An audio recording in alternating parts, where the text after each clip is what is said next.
Alright, wait a minute. Why am I not seeing my camera? Hold on. Wait a minute. I'm having camera trouble. Oh, alright, let's see. What's going on with the camera here? What can I not see?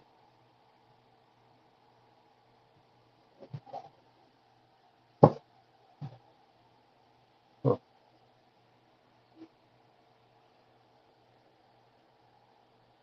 Alright, my camera's dirty.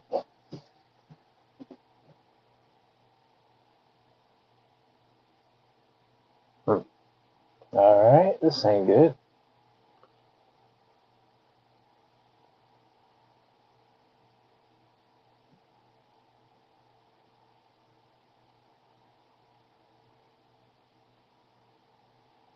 For some reason, I cannot see myself.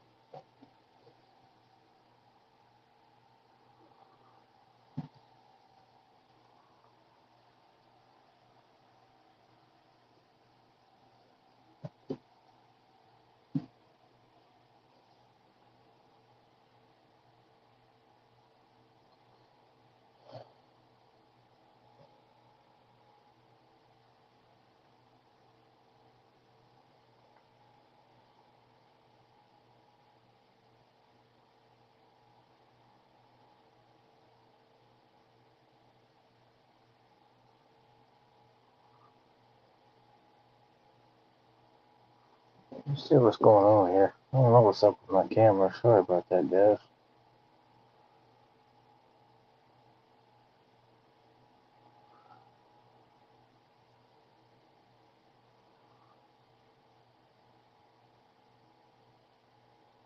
Okay.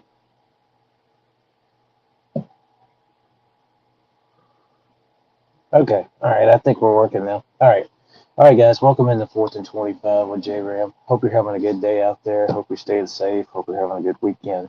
Um, Hope you're watching the NCAA baseball super regionals, but we're here to talk a little college football. Guys, I want to apologize. We did not get to do the show Thursday. We had some things I had to take care of at the house and some family stuff. So, and I wasn't feeling really well either. So, it probably would have been tough to do, but I wasn't feeling really well. Had a few things I had to do. So, we moved the show to today. So we'll start this thing off with some breaking news. I just found this out. Texas Tech quarterback Brandon Sorsby, the NCAA appeal by Texas Tech to try to get him reinstated for the season has been denied. He has been denied. I'm not shocked. I'm not going to lie to you. Let me pull the story up real quick. I had it up here. Where's my phone? Okay. Texas Tech appealed to the NCAA to have quarterback Brendan Sorsby's eligibility reinstated has been denied. So that is a big blow for the Red Raiders. Um, as y'all know, he went into rehab for a gambling addiction and he tried to get his eligibility back. As you see, it was denied. So that is a big blow for Texas Tech. Backup quarterback Will Hammond, I'm assuming, will be their guy now. But that's some shocking news, I guess. But could put a damper on Texas Tech season. Could not. I don't think it will. They're still going to be a super talented football team, and they'll be right in the mix of the Big 12. They might still be the favorite. Who knows? All right. A couple of other stories real quick as we get the show on the road. This was actually before this was when the judge weighed eligibility for him. Um, yeah, will be decided in the near future after a 2-hour hearing this past Monday. Attorneys are seeking a temporary injunction permitting him to play this year after the NCAA ruled him ineligible and denied his request for reinstatement after he placed thousands of bets on college and pro sports, including his own team, which that was at Indiana. Let's see. All right. A little bit of sad news. Ball State's Gavin Yates Lions, 18. He dies after being gunshots after a shooting. He was a freshman for the Ball State football team. Let me pull it up here real quick. I have it right here in my face. All right. A statement coming out from Ball State says, "We mourn the passing of Gavin Yates Lyons. We extend sincere condolences to his family, friends, coaches, teammates, and all who held him close. May you find comfort and strength during this challenging moment. He was among 3 victims of a shooting that was at a parking garage on May 24th in Tallahassee, Florida. He was caught in the crossfire and taken to a hospital in critical condition. He died, I think this was a week ago, but sad news out of Ball State as they lose one of their freshman players. The thoughts and prayers go out to his family, to the Ball State family, and may he rest in peace. All right. Next up, Mike Leach, the late great Mike Leach, is on the College Football Hall of Fame ballot for the first time following an adjustment to the eligibility criteria for coaches. This is big news. This man should already be in the Hall of Fame. It's a crying shame he's not. He was the use of the air raid offense, widespread coaching tree, and distinct personality led to a significant impression on the sport. Had been kept off of previous ballots because of his career winning percentage at Texas Tech, Washington State, and Mississippi State, which was at .596. He had 158 wins, 107 losses. It fell below the previous threshold of 600 but then in 2025, the National Football Foundation, which oversees the Hall of Fame, announced that the winning percentage would be adjusted to .595. Leach sadly passed away in December of 2022 at the age of 61 from complications related to a heart condition while still coaching at Mississippi State. He won division titles with Texas Tech and Washington State. His 2018 team at Wazoo finished number 10 in the country. He guided teams to bowl games in all but 2 years of his 3 head coaching stops. He coached, of course, many of the sport's notable coaches today, including USC's Lincoln Riley, TCU's Sonny Sykes, Oklahoma State's Eric Morris, Baylor's Dave Aranda, Tennessee's Josh Heupel, and Texas Tech's Joey McGuire. But awesome news. Super glad he's on the ballot. Man should already be in the Hall of Fame, and he is sorely missed to this day. All right, continuing on. So on this week's show, let's take a look at some more games. This week we are going to highlight the top non-conference games featuring Power 4 teams to watch this fall. And boy, have we got some good ones. All right, so let's get this list started. So here's what we got for the fall. Look at week 0. We get the rematch of TCU and North Carolina. Why is it in Ireland? I have no idea. It's a beautiful country, but why are we taking these games away from campuses, people? As we saw, NC State and Virginia was going to be in Brazil, but that game's been moved back to America. Thankfully, it will be at Virginia. Hallelujah. All right. North Carolina, TCU, and Ireland. We saw this game last year in Chapel Hill, and it was a beatdown. Will North Carolina be better prepared this time? We shall see. All right. September 3rd. That is a Thursday night. That is my birthday, actually. Colorado, Georgia Tech, a rematch. We'll see what they both look like. Obviously, expectations aren't going to be high in Boulder from what I've understood. And Georgia Tech, of course, moves on from the Haynes King era to the Mendoza era as Little Mendoza takes over as their quarterback. The first Saturday there, you see September 5th. You got a few games I made note of. Got an old Big East foes meeting there, BC Cincinnati. That game's not going to move the national scale, but still might be interesting. We got Baylor and Auburn colliding in Atlanta. I hate the game's not in Auburn because last year they played in Waco, but, it is what it is. Biggest game of the week, I don't think there's any debating. As you see right there is Clemson and LSU. That's where game day will be. That'll be your primetime game. That'll be the one that the most eyeballs and attention gets put on. Also, UCLA and Cal right there. So, Big Ten ACC game. Yes, you heard that right. That's still a thing. Be cool to see those old in-state rivals collide. And then on Sunday, September 6th, as y'all know, we play some games on September 6th. I did not mention the Apple Cup is that day also, Washington and Wazoo. It is on that Sunday, September 6th. But the two big ones, Wisconsin, Notre Dame, that'll be on NBC that night at Lambeau Field. See what Wisconsin looks like. Will they be any better? Notre Dame will be expected to roll. And maybe the best game of the weekend that ain't getting quite the love, Louisville and Ole Miss. This game is in Nashville that Sunday night. Should be a great matchup. I think that's going to be a dandy. All right, let's move, and we'll go to the following week. Here we go. Week 2. Look right there on Friday night, September 11th. You got Rutgers and BC, Big East foes again. Might be fun. Who knows? But Missouri and Kansas, the old border showdown. They played last year in Columbia, and Mizzou won, but that was where the famous Missouri fan wore the FUKU shirt. um, but this time it's in Lawrence. We'll see what Kansas looks like. Mizzou expected, in my opinion, a dark horse team. Keep an eye on that game. Might be a fun one for a Friday night. But here is your most full day as far as non-con games that I think is your best one. September 12th. Look at this list right here, folks. Oregon and Oklahoma State. I know this game was a beatdown last year and pretty much was the final nail in Mike Gundy's coffin at Stillwater. Um, there's no way this game's 69-3, but it could. Oregon will be expected to win. It could be good. Who knows? It could be bad. Oklahoma, Michigan. We got some of the blue bloods colliding there with OU and Michigan. That is a noon game on Fox. Why noon? I have no clue. Should be a primetime game, but what do I know?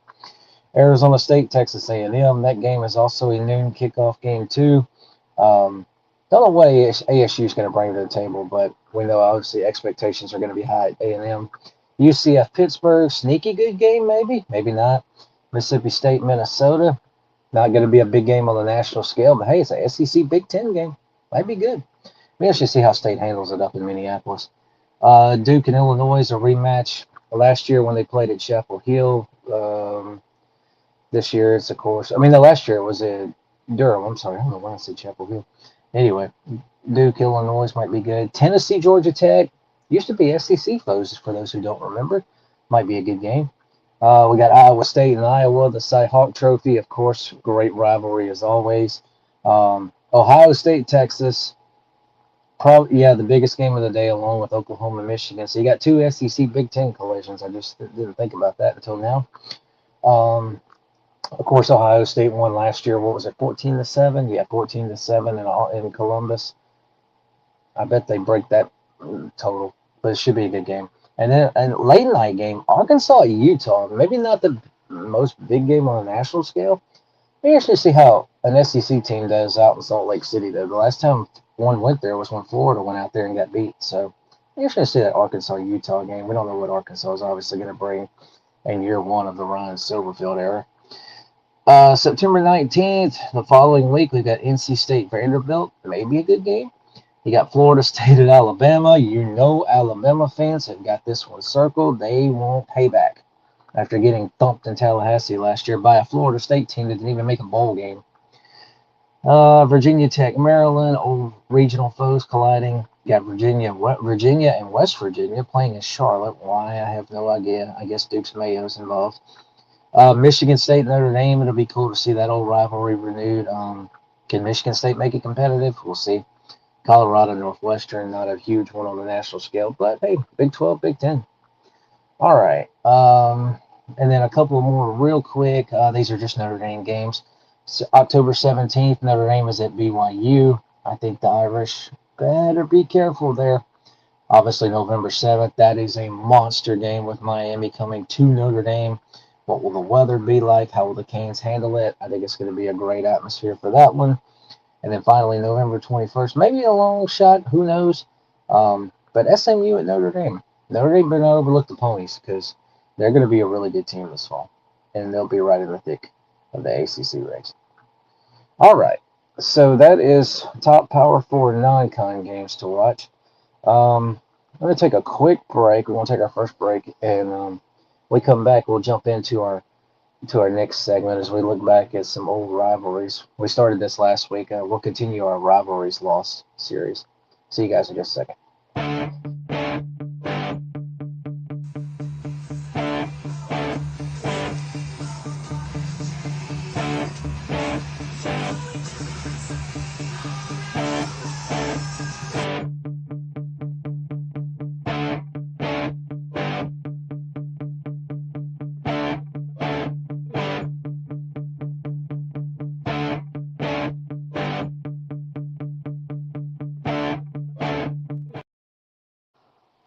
All right, guys, welcome back to 4th and 25 with Jrams.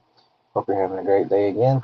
All right, so starting with this last week's episode, we started a series called looking rivalries lost. We look back at conference good rivalries in the sport that we lost due to conference realignment or have been significantly reduced.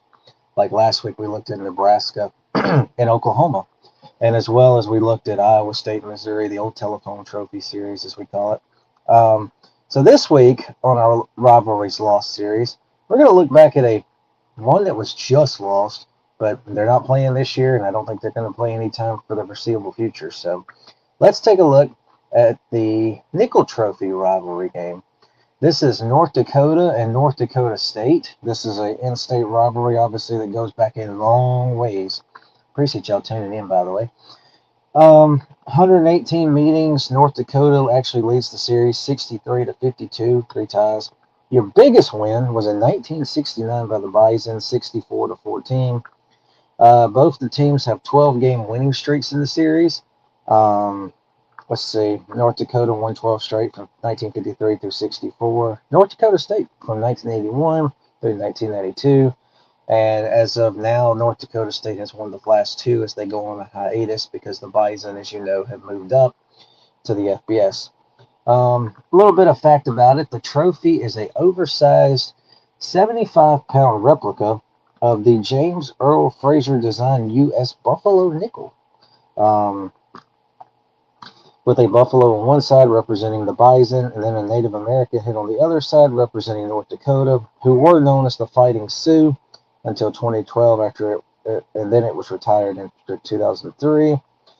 Let's see. Where did it go? All right. Before being together in the Missouri Valley Conference, scheduling logistics with their respective conferences and yearly frequency of the potential resumption of the series were the stated reasons for not resuming. They did take breaks in the past because they were in different conferences, but several high-profile alum and sports figures had called for a resumption of the series and a grassroots movement from the legislature to require an annual game by law.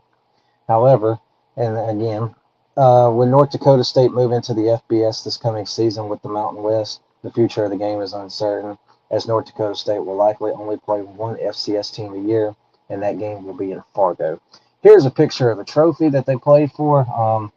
Obviously, North Dakota won it this year, as you can tell. I thought I had another picture saved, but there's the nickel trophy that the Bison and the fight in North Dakota played for. They're actually called, I think, the Warhawks now or something. But anyway, North Dakota State, sadly a rivalry we've lost due to conference realignment. Hopefully they can play sometime down the road. We shall see. All right. Our next rivalry we'll take a quick look at. Let me make sure I get this right. All right. How about we go back in time and take a look at the battle for the Brqzos. This is Baylor and Texas A&M, a rivalry we lost, obviously, when A&M took off to the SEC, and I don't think they've played since, if I remember correctly. Yeah, I don't think they've played since. Here's a couple of just quick shots. As you see RG3 in the background when he played at Baylor. Okay, so they played 108 times in their history. A&M with a big lead in the series, 68 to 31, 9 ties. Texas A&M has the biggest win, and it was one of the final games of the series, 73 to 10. Holy crap! in 2003, Texas A&M owns the longest winning streak, 13 from 1991 to 2003, and Texas A&M has won the last 3 in the series from 2009 to the current day. In the early days of the rivalry, 1905 and before, they used to play each other multiple times in a single year, possibly due to a dearth of regional opponents, which means lack of opponents at that time. The two teams were also geographically close, with only a 1-hour train ride separating the two colleges. Talking about train rides, that's crazy. Yeah. The term Battle for the Brqzos was coined by former Sports Information Director Maxie Parrish. Let's see. Oh, that's not what I meant to put up here. Okay.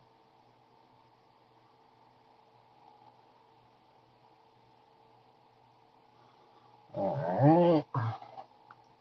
Let's see.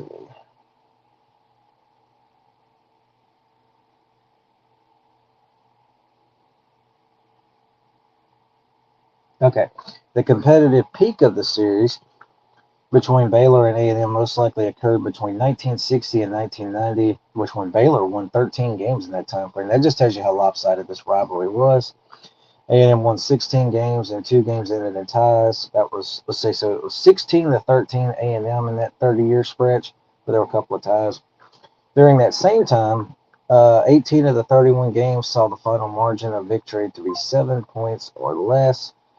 Texas Football Magazine voted the 1986 game between the schools as the game of the decade of the 80s in the old Southwest Conference. Rest in peace, we still miss you. Um, Baylor led the game 17-0 in the first half and was positioned to score again when Texas A&M's defense was able to stop the Bears with a goal line stand. The Aggies come back in the final minutes with an 80-yard drive, scoring to win the game 31-30. That sounds like it was an awesome game to watch. The victory allowed A&M to claim the Southwest Conference title and advance to the Cotton Bowl for the second straight year, while Baylor finished second in the league at the end of the year, beating Colorado in the Blue Bonnet Bowl. Let's see. In 1980 contest, Baylor won by a score of 46-7. Holy crap.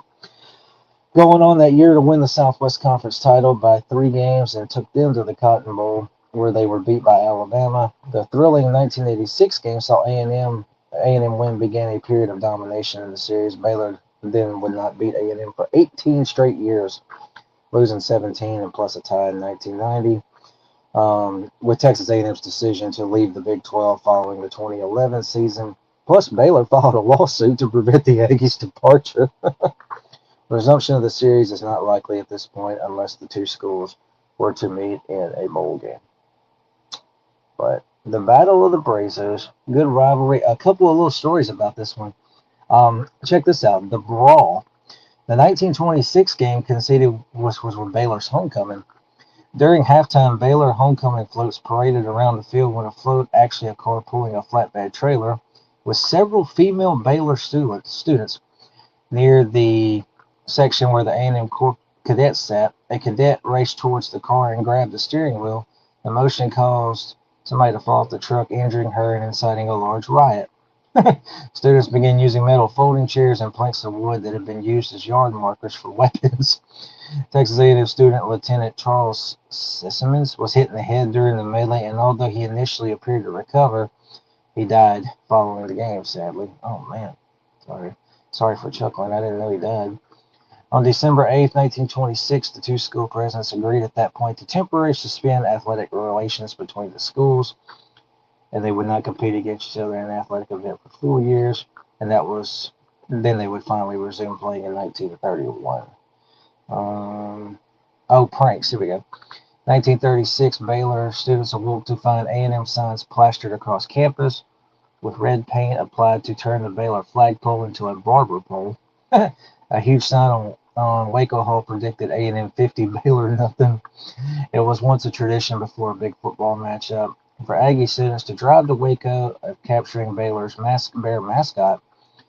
Baylor students sometimes reported to extraordinary defensive measures. In 1946, they placed mascot Cheetah in the custody of Waco police so the Aggies could not find her. That's crazy. In the 1950s, two Aggie students drove to Waco and stole the mascot, a young bear cub, from the Baylor campus while they were driving back to College Station. In a brand new car belonging to one of their families, the bear panicked.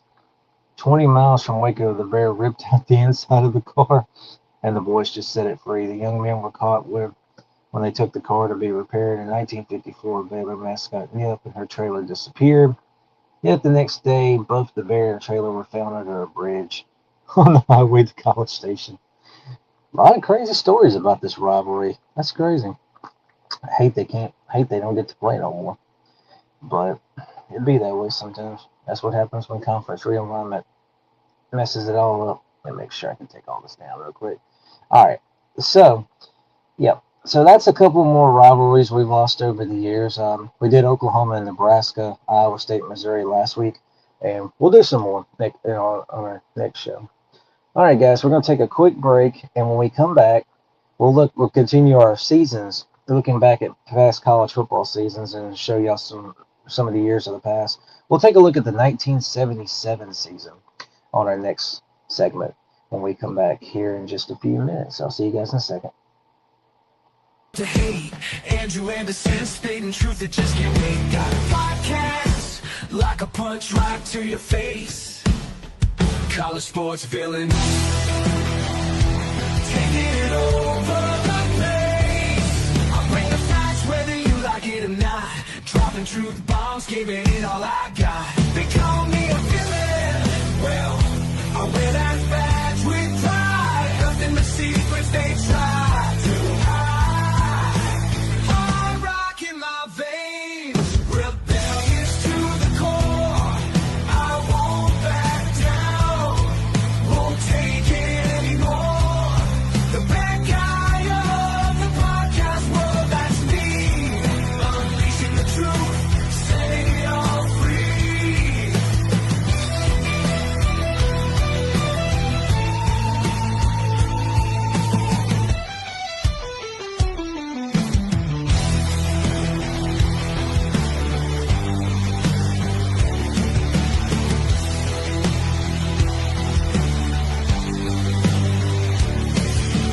Unleashing the truth. All right, guys. Welcome back to 4th and 25 with Jram. All right, so on several of our past episodes, we've been looking back on some different seasons in college football history. We did 87, we did 61, we did 2000. Well, this week, we're going to go back to the 1977 season just for fun times. So, let's see. 1977 saw, we'll start with, oh, wait, that's not it. I'm sorry. I'm over here pressing the wrong buttons. Y'all forgive me. Alright, let me find. We're going to do, first things first, let's take a look back at who changed conferences this year. Now, remember, back in these days, D1 and 1AA were the same thing. So the FCS and FBS were actually the same classification. That would change the following season, as you see right here. Let me pull it up. I had it right here. Sorry about that. All right, so 1977 was the last season before the NCAA D1 was broken to 1A and 1AA. On the eve of the national playoff for the smaller programs that would be 1AA, the Sugar Bowl became the fourth bowl game to sign a contract guaranteeing an appearance by a conference champion. All right, so here's your conference changes that went into effect that year. Chattanooga was a D1 independent. They moved to the Southern Conference. East Carolina was in the Southern Conference. They moved to D1 independent. Indiana State was a D1 independent. They moved to the Missouri Valley, where they still are to this day. Marshall was a D1 independent, moved to the Southern Conference. Southern Illinois was a D1 independent. They moved to the Missouri Valley, where they are now. Western Carolina, D1 independent. They moved to the Southern Conference, where they are now. And finally, William and Mary was a D1 independent, or moved to independence after being in the Southern Conference. All right, so that was that. Let's take a look back at the seasons. Oh, sorry, I am all over the place right now. Yeah, here we go. The 1977 season was the last before the split, and then the Sugar Bowl became the fourth game to sign a contract guaranteeing an appearance by a major conference champion. The result was that meetings between the media poll choices for the top two teams were less likely, so that made crowning a national champion more of a headache, apparently. The result, let's see, unless those teams were in the Big Ten and the Pac-8, which met in the Rose Bowl, or one of the particular teams was not obligated to play in a particular bowl game.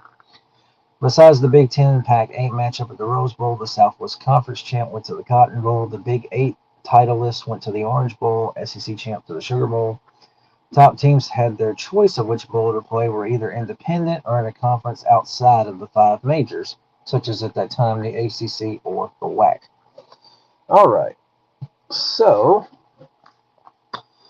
continue it on. Let's get this thing started. We'll start in September. All right, so in the preseason poll on September 5th, season started later back then, Oklahoma was your number one team. You had Michigan, Notre Dame, USC, and Ohio State. That was the top five. Alabama was 6. Pitt was, Pitt was 7th. Okay, so that was your top 7. September 10th, Number one, Oklahoma opened its season at home against Vanderbilt, who was 2-9 the year before. Oklahoma did avoid the upset, but narrowly won 25-23. Michigan would beat Illinois 37-9. Notre Dame took care of Pitt in a top seven showdown 19-9. Number four, USC won at Missouri 27-10. And number five, Ohio State beat Miami 10-0. Number six, Alabama beat Ole Miss 34-13 in Birmingham.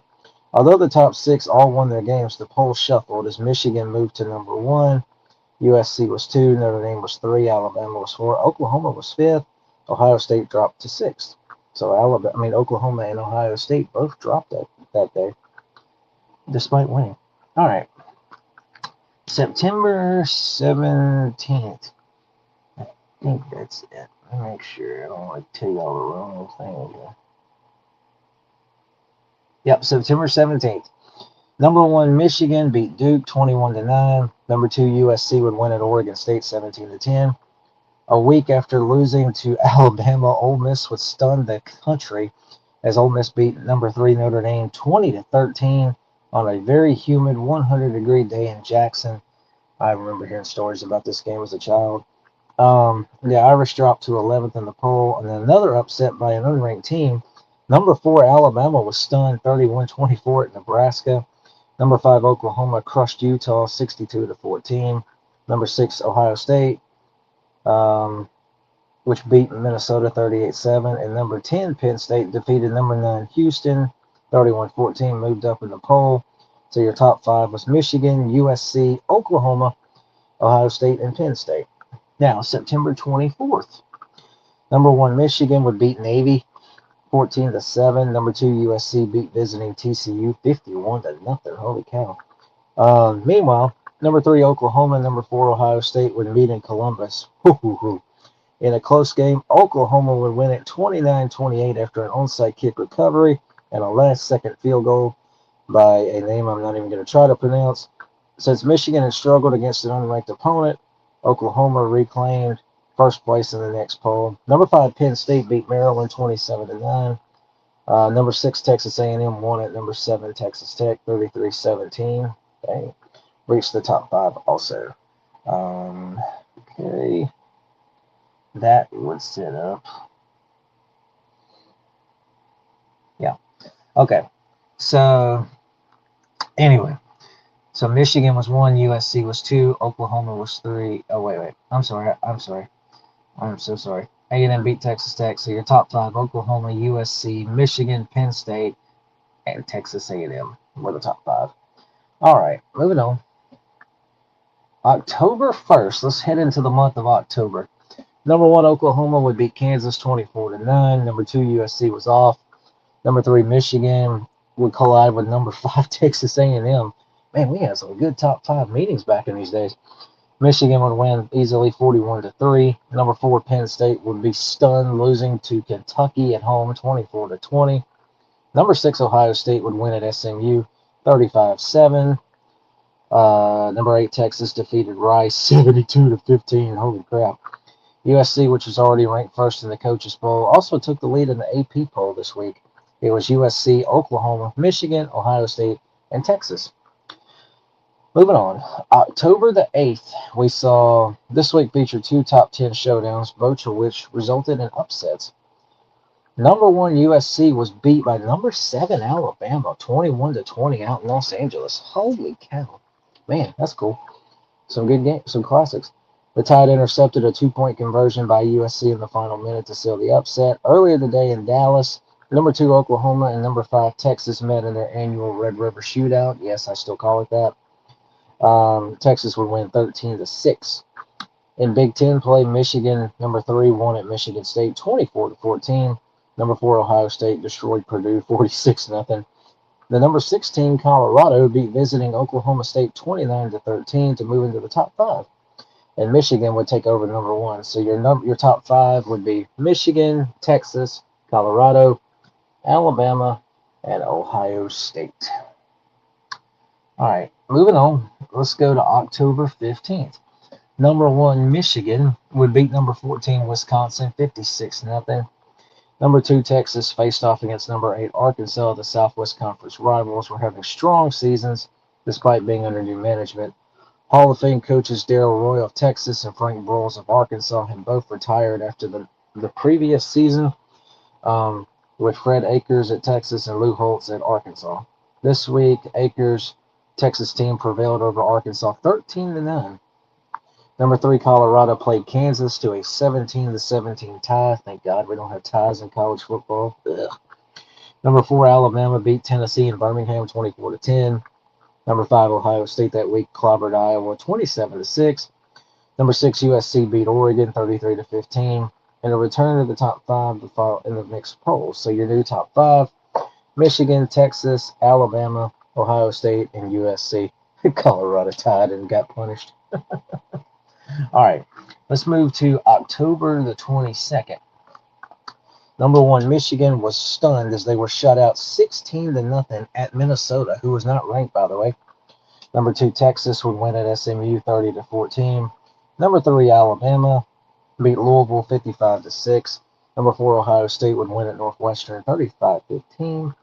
Notre Dame, who was number 11, which improved dramatically since coach Dan Devine elevated Joe Montana to the starting quarterback spot, wore their green jerseys for the first time in decades as they overwhelmed number 5 USC 49-19. Yikes. Number 7, Oklahoma beat number 16 Iowa State 35-16 and returned to the top 5. The Longhorns, now the only undefeated team in the country, became the 4th team to lead the poll. Number 1, the top 5 was Texas, Alabama, Ohio State, Oklahoma, and Notre Dame. All right, the final week of October, October the 29th. Let me make sure. Yeah, here we go. October 29th. Number 1, Texas beat visiting number 14 Texas Tech 26-0. Number 2, Alabama beat Mississippi State 37-7 in Jackson. Number 3, Ohio State would beat Wisconsin 42-0. Number 4, Oklahoma won at Kansas State 42-7. Number 5, Notre Dame beat Navy 43-10. Other than the Sooners switch with the Buckeyes, the new poll was Texas, top 5, Texas, Alabama, Oklahoma, Ohio State, and Notre Dame. All right, moving into the month of November. November 5th, here's what we got. Number 1, Texas would win at Houston 35-21. Number 2, Alabama beat number 18 LSU 24-3 in Baton Rouge. Number 3, Oklahoma would crush Oklahoma State in Stillwater 61-28. Number 4, Ohio State would win 35-0 in Illinois. Number 5, Notre Dame destroyed Georgia Tech 69-14. So for the first time since the season began, your top 5 was not changed. November 12th. Number 1, Texas would beat TCU 44-14. Number 2, Alabama beat the visiting Miami Hurricanes 36-0. Number 3, Oklahoma routed Colorado 52-14. Number 4, Ohio State beat Indiana 35-7. Number 5, Notre Dame would win at number 15 Clemson in a close game 21-17. Number 6, Michigan won at Purdue 40-7 and was back in the top 5. So your new top 5: Texas, Bama, Oklahoma, Ohio State, and Michigan. All right, let's move to November the 19th. Number 1, Texas beat Baylor by a final of 29-7. Number 2, Alabama, and number 3, Oklahoma were off that weekend, as was usually the case during the 10-year war. The Big Ten title came down to a meeting between number 4, Ohio State, and number 5, Michigan. For the second year in a row, the Buckeyes entered the weekend a game ahead of Michigan in the conference standings, but ended up falling short as Michigan would win the game 14-6 and earn a trip to the Rose Bowl. Number 6, Notre Dame would beat Air Force 49-0. So your new top 5 was Texas, Alabama, Oklahoma, Michigan, and Notre Dame. November 25th and 26th, pretty much Thanksgiving weekend. The day after Thanksgiving on Black Friday, number 3, Oklahoma beat number 11, Nebraska 38-7 to clinch the Big 8 championship and a spot in the Orange Bowl. Number 17, UCLA could have earned a Rose Bowl berth with a win over USC, but the Trojans prevailed on a last-second field goal, 29-27, which would give number 14, Washington, the Pac-8 championship and send Washington to the Rose Bowl. On that Saturday, number 1 Texas beat number 12 Texas A&M 57-28. Holy crap! For an 11-0 record, the Southwest Conference title, and a berth in the Cotton Bowl. Number 2 Alabama closed its season in Birmingham by beating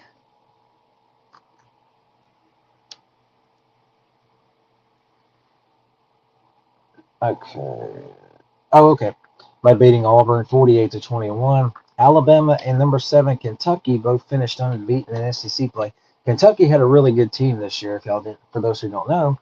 However, the problem is Kentucky was ineligible for the bowls, plus they were on NCAA probation, ensuring that Alabama would represent the conference at the Sugar Bowl. So number 4 Michigan had completed its season, and number 5 Notre Dame was idle until December 3rd when they won at Miami 48-10.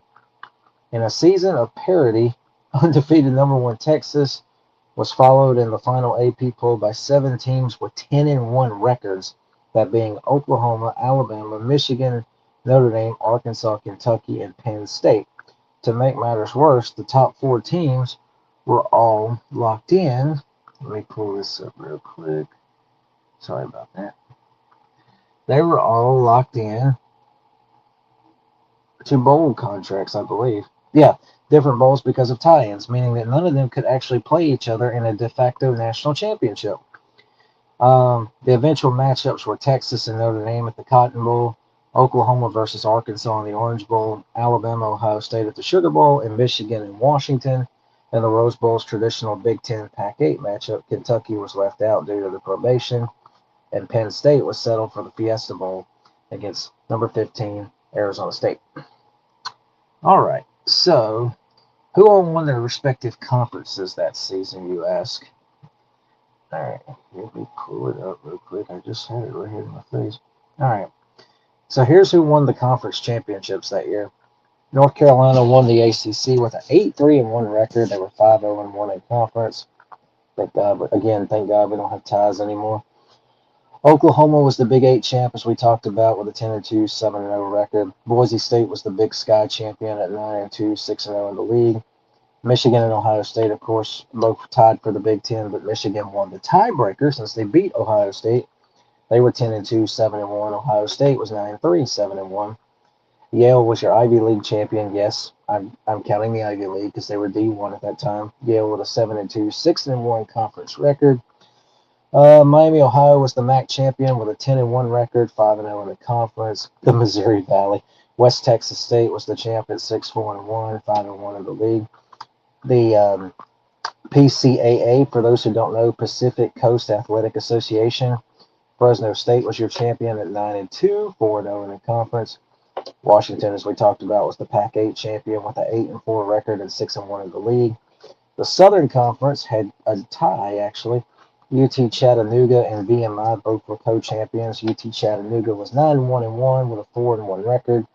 VMI was 7-4, 4-1. SEC, as we talked about, Alabama and Kentucky both were actually co-champions. Alabama was 11-1, 7-0 in the conference. Kentucky was 10-1, but only 6-0. But Kentucky was ineligible due to the NCAA violations they were dealing with. Texas was the Southwest Conference champion, of course, 11-1, 8-0 in the conference. Louisiana Tech was the Southland champion at 9-1-2. They were 4-0-1 in conference. Shout out to Grambling State that year. They were the SWAC champs, 10-1, 6-0. BYU was the WAC champion at 9-2, 6-1. I sure miss the WAC. I don't know about y'all.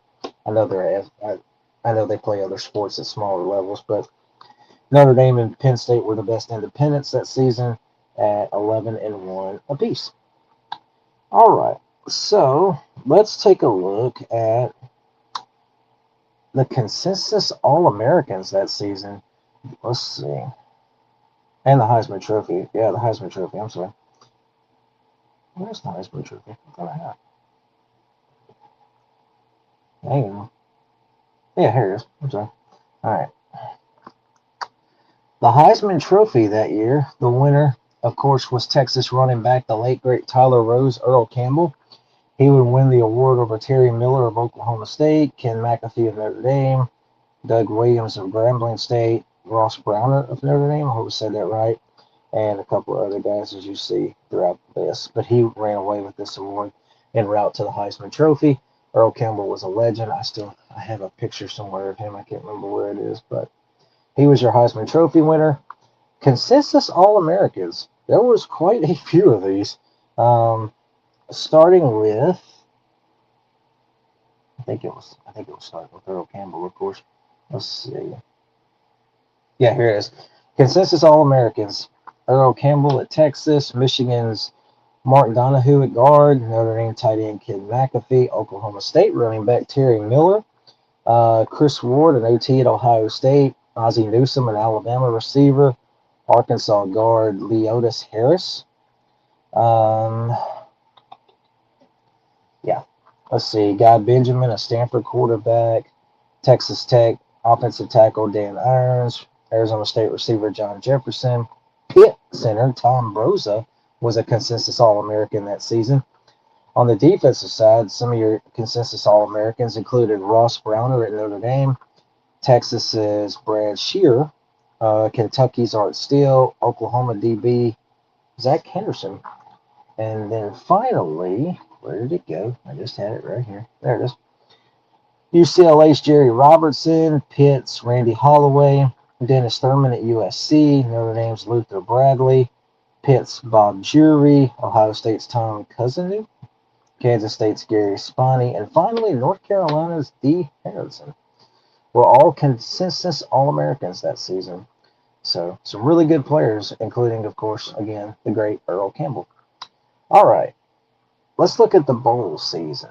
What is this? Oh, okay, I'm sorry. All right. So back then we did not have near the amount of bowl games we have now. You had 4 major bowl games, and then you had a few other bowls. Let's see, 1, 2, 3, 6. So there was 9 bowl games and 4 major bowls. So you had 13 bowl games that season. Let's take a look back at those bowl games, shall we? We'll start with the other bowls. The Independence Bowl, we saw Louisiana Tech beat Louisville 24-14. Sorry, I'm trying to pull it up here on my phone so it'll be a little easier for me to look at. All right. The Liberty Bowl saw Nebraska beat North Carolina 21-17. Maryland would beat Minnesota in the Hall of Fame Bowl 17-7. I think that was, I don't know if that was in Birmingham. I can't remember. Florida State would beat Texas Tech 40-17 at the Tangerine Bowl. Penn State would go on to beat Arizona State in the Fiesta Bowl 42-30. Pitt would beat Clemson 34-3 at the Gator Bowl. Stanford would beat LSU 24-14 at the Sun Bowl out in El Paso. Houston would clobber Texas A&M 47-28 in the Blue Bonnet Bowl, which was in Houston. And then finally, the Peach Bowl in Atlanta saw NC State beat Iowa State 24-14. And then on the big bowls, the major 4 bowl games, we saw at the Orange Bowl, Arkansas crushes Oklahoma 31-6.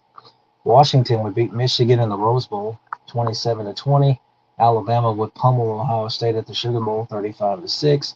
And at the Cotton Bowl, number 1 Texas fell victim to Notre Dame by a final score of 38-10, which would result in Notre Dame being the national champions. Here are a couple of your final top 20s. Let's see. And I cannot tell which one is which. Why can I not tell what is what? I think this is the AP poll. Yeah, okay. So the final AP poll after the bowl games were over. Notre Dame was the national champion. Alabama, Arkansas, Texas, and Penn State were the top 5. 6 through 10 was Kentucky, Oklahoma, Pittsburgh, Michigan, and Washington. 11 through 15 was Ohio State, Nebraska, USC, Florida State, and Stanford. And then 16 through 20 was San Diego State, who was pretty good and didn't even play in the bowl game. North Carolina, Arizona State, Clemson, and BYU. And then the coaches poll, final top 20, a little slightly different. Saw Notre Dame finish number 1, of course. Alabama, Arkansas, Penn State, and Texas was your top 5. Oklahoma, Pitt, Michigan, Washington, and Nebraska was the top 10.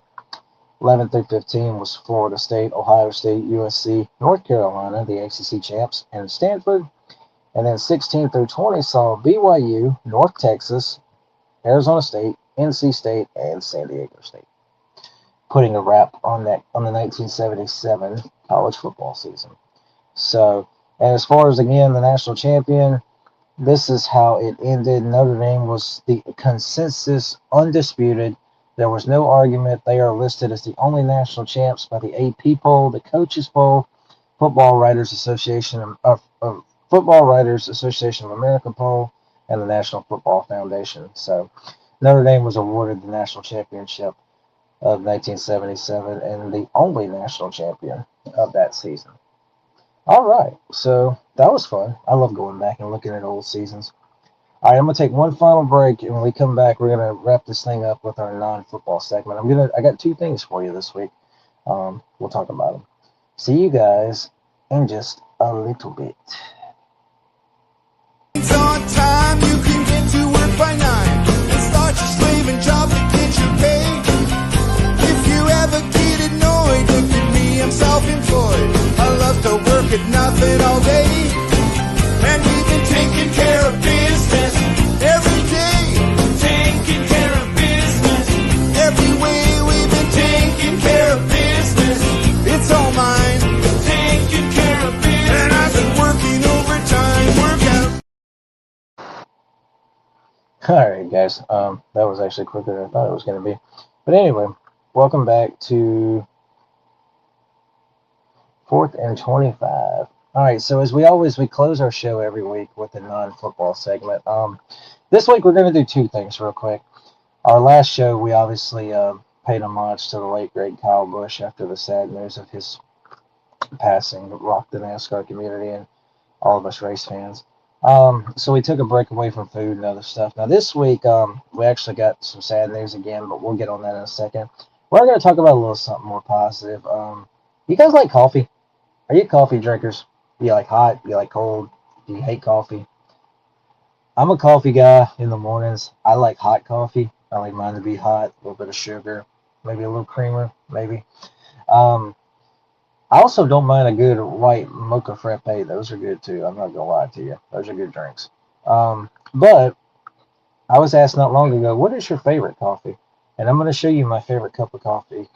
I'd buy the pods for these, and these are delicious. I love this coffee. Green Mountain Coffee Roasters Company makes this flavor right here you see called maple pecan. I love this stuff. It is delicious. I'll fix it in the mornings or in the evenings if I have to. It is really, really good. I love the taste of this coffee. Um, yeah, it is delicious. It gets you in that fall mood for some reason for me. I don't know how to explain it, but it's really, really good. My favorite, I do drink pumpkin spice. I'm not gonna lie to you guys. I don't mind a good pumpkin spice coffee either. Um, but yeah, love that coffee. Really, really good.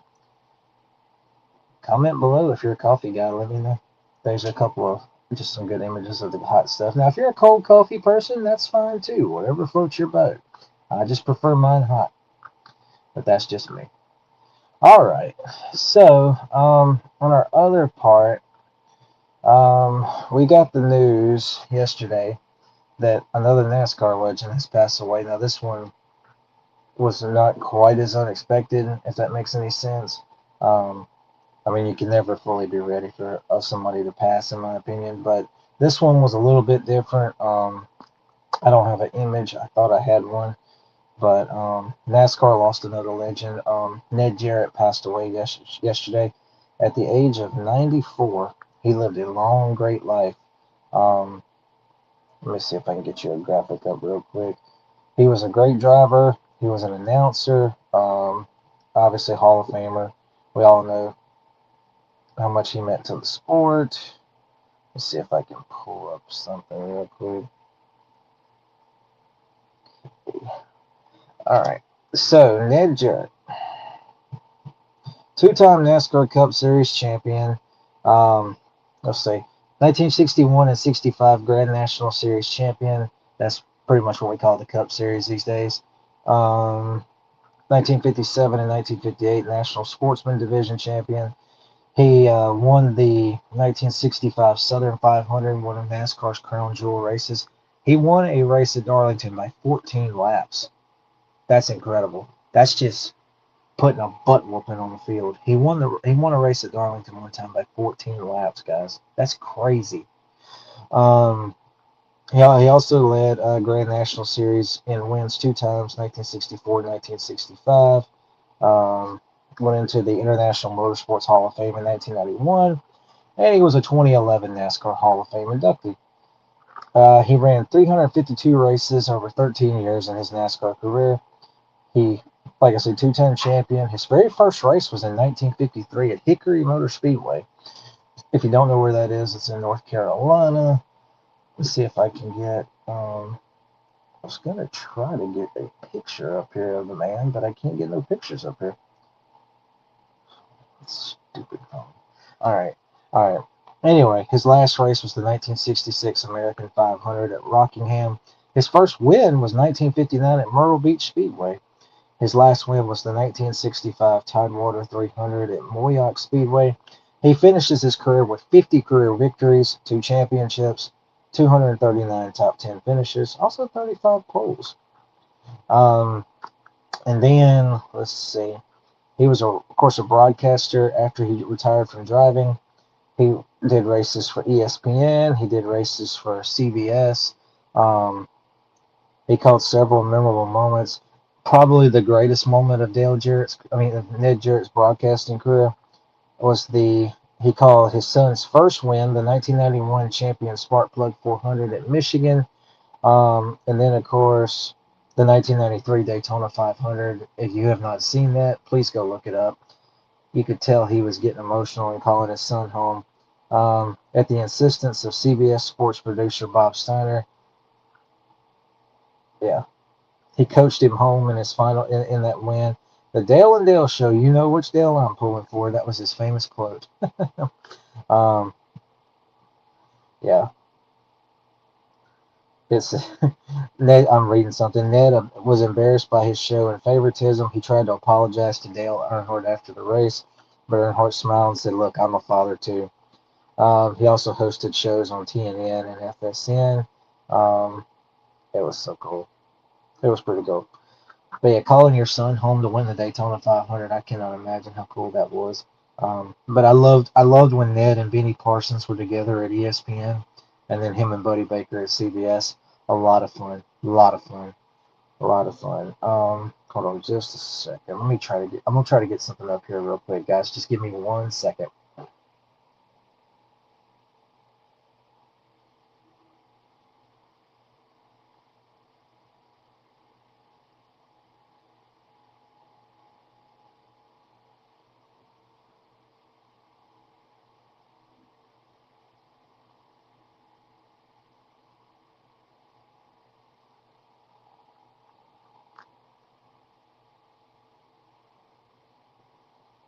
Okay. All right. There we go. Sorry about that. Let's see if I can get this up here. I was trying to get a graphic or something. I was just gonna see if I could add this to this show real quick. I had a little bit of a glitch there.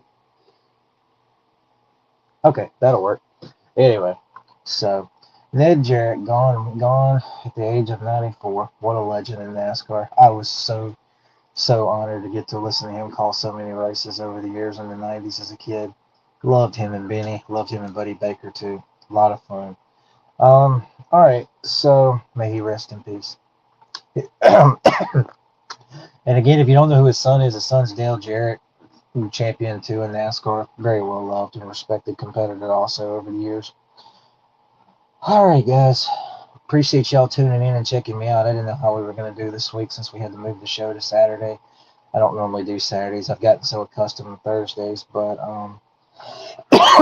things kind of came up this week, so I had to push back. Hopefully next week we can get back on some sense of a normal pattern. I got to do a better job of giving y'all a normal show schedule. I know I'm terrible at that. Hopefully we'll get better though. All right. Our Bible verse to close out the day, this episode, Matthew 5:7. Blessed are the merciful, for they shall obtain mercy. For they shall obtain mercy. Lord, please have mercy on me because I need it. But anyway, please have mercy. All right. So anyway, we'll see y'all next week. we'll let you know later in the week what the plan is for the show. But anyway, as we did with Kyle Busch, we're going to do the same for Ned Jarrett. We're going to sign off and with this. Thank you guys for tuning in. Hope you have a great rest of your Saturday. Go watch some baseball. Go spend it with your family. Go do the important things in life and live your life because you don't know when your last day is. If anything has hit me the last few weeks, it's just a reminder you just don't know when. Tomorrow's not guaranteed. There's nothing you can do about tomorrow or yesterday. Live for the moment because you don't know when your last breath is. Have a great day, everybody, and stay safe out there. And again, God bless you. And Ned Jarrett, thank you for all you've done for NASCAR, my friend. Rest in peace.